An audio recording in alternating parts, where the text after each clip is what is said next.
Welcome back guys, welcome to another episode of KW Tech official YouTube channel, and in this video we are going to show you guys how you can easily change your Instagram username. So let's get started.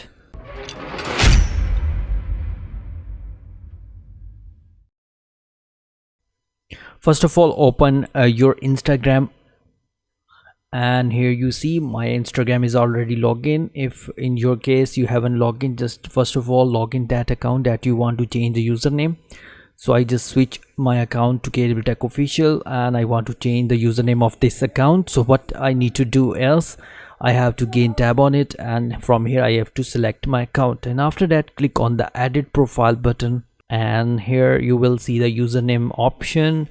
So here you can easily change your username of your account. So here it is KW Tech official. If I want to change, I can change it from here easily. So here is a note also, you will be able to change your username back to KW Tech official for another 14 days. So you have to keep this in your mind.